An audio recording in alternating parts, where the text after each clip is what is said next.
Hi folks, I'm Dave with Playthrough Board Games. We have something extra special for you today, a Kickstarter preview. This Kickstarter preview is for Smoke and Mirrors, a bluffing game that is live on Kickstarter as of August 12th, 2015. Basically, in Smoke and Mirrors from Button Shy Games, you are stage magicians trying to outperform one another. But you're not performing for an audience, you're performing for each other, and you have to convince your fellow magicians that you can perform a better trick than they can. Let's take a look at the setup for 2 players. The game probably plays better with 3 or more, but it will keep it simple, and you'll get a good flavor of the game, and I'll give you my final thoughts after that.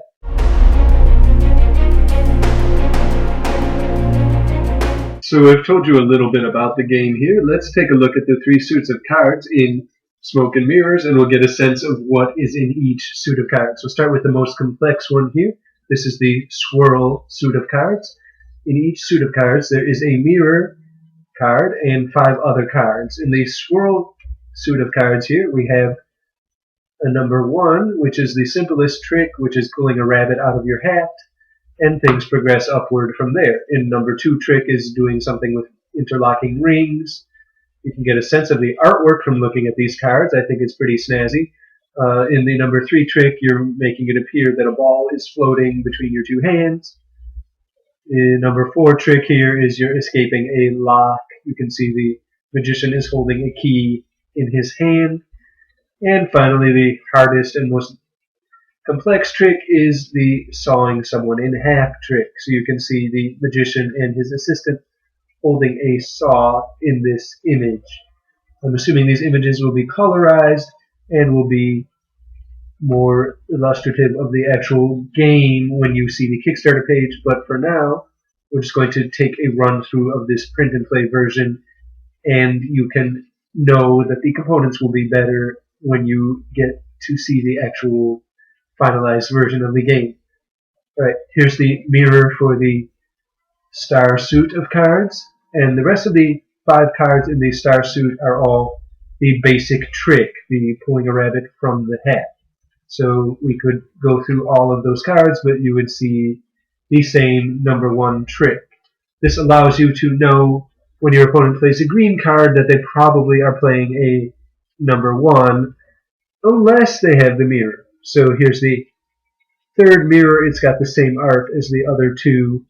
And then in the skull suit of cards, you have the most difficult trick, sawing someone in half here.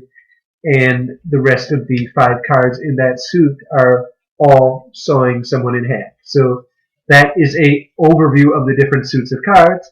You notice that they're in that playing card style where they have that reversed image on the bottom. So it's a very classic look, and even the tricks are classic stage magician tricks. Alright, I will shuffle these 3 decks, and then I'll deal out the cards to 2 players. It's important to know for the 2-player game that you remove the 5 of the swirl suit before shuffling any of the cards. So I'll go ahead and do that. That's open information to the 2 players, and the rest of the cards are a mystery. Alright, like most bluffing and deduction games, I imagine this would be slightly more fun and engaging with 3 players, but my wife and I have played, and we do find it to be enjoyable with 2 as well. So if that's your situation, you can rest assured that you can still have a reasonably fun time.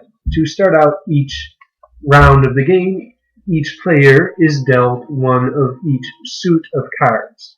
So before me right now, I have a 5 in the purple suit, so I didn't get the mirror for that. I have a 1 in the green star suit, so I did not get the mirror for that, and I have a 4 in the orange swirl suit. So that is my starting hand. My opponent, I would normally not have access to this information, but just to show you how the game works, has a 3 in the swirl suit, a 1 in the star suit, and a 5 in the purple skull. Alright, so let's get started. Each game begins with the first player claiming to have 1. So my opponent could either call my bluff or pick up his or her cards and just continue on with the game. Seeing as it's highly likely. I have a 5 in 6 chance of having a 1. My opponent will pick up her cards, and play will continue. She now has to claim to have a 2, or she may pass once per round. In this case, she is going to claim that she does in fact have a 2, and she is going to play her swirl card, represented by the orange back in this print and play version. I have no information that would allow me to dispute that claim, but I will file away that piece of information that she claims to have a 2 here, so later on I might call her bluff. To signal that I am not going to call her bluff at this moment, I pick up the card I played from the previous round. Now I have to either claim to have a 3, or I can pass. In this case, I am going to pass, so I will say skip 3, and that allows my opponent to know that she must now play a 4. So she will pick up her card, since I don't have a bluff to call. I was taking a break from performing magic, and now she is going to say that she has a 4. So her 2 cards do in fact add up to 4, but as far as I know, she already played that card claiming she did a 2. It's possible that she lied and has a 3, but I'm going to call her bluff on that. So instead of picking up my cards, I would just say call, and she would show me and none of the other players, if there were other players, what she had played. So in this case, it did in fact add up to 4. If we had been playing with 3 players, for example, she could then look at my cards, decide if she likes any of them better, and switch the color for her hand to mine. So let's say she had wanted my 4, she could trade out her 3 that she fooled me with, and then she could continue playing against the other players, and I would be eliminated from the round. Now let's take a look at what would happen if we had to use a mirror card. So I'm going to deal out a new hand of cards with a mirror, and you'll get to see how that will affect gameplay.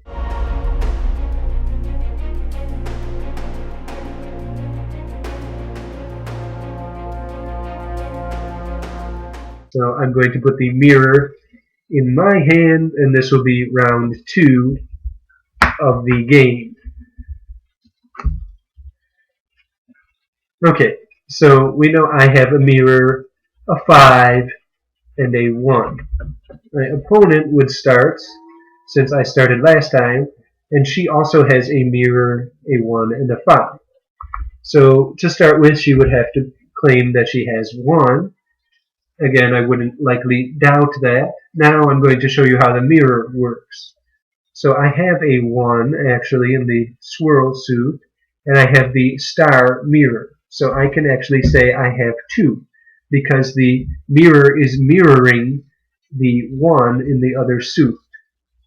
Now, this is something she could call my bluff on and say, wait a minute, most cards in this are higher than 1, so to put down these 2 cards and claim you have 2 is suspect. So if she called my bluff on that, I would show her that in fact I do have the mirror, and that would allow me to copy the card, and so she would have been wrong to call my bluff, and then I could select if I wanted one of her cards to trade out for. So that mirror gives you some flexibility. I could copy the 5, for example, to get 10. In any case, that's the mirror mechanism for the game. And we have just wrapped up 2 rounds of play. I have 1-1 here. So we'll go ahead and take my final thought. Okay, I hope you enjoyed the brief overview of Smoke and Mirrors from Button Shy Games. Now for my final thoughts. I thought the theme was very clever, especially with the mirror cards. It felt like a natural extension of the Magician theme to be able to copy a card using that mirror. So kudos to the designer for that if you want to hear more about that, you can go read the Button Shy blog, and they show the series of tweets where they hashed out the theme, and I did enjoy that quite a bit. I think the gameplay is clever in that it makes me think and guess and do a little bit of math to try and figure out, well, is my opponent lying? Is she telling the truth? That sort of thing. I think the artwork is a nice throwback to old school stage magicians. It has a classic feel, like I mentioned, with the playing card style of art. And overall, I was pleased with that too. If you're looking for a quick, fun bluffing game, I don't see any reason why you wouldn't want to back Smoke and Mirrors. This has been a Playthrough Board Games Kickstarter preview. Thank you for watching, and I hope you go check out the project.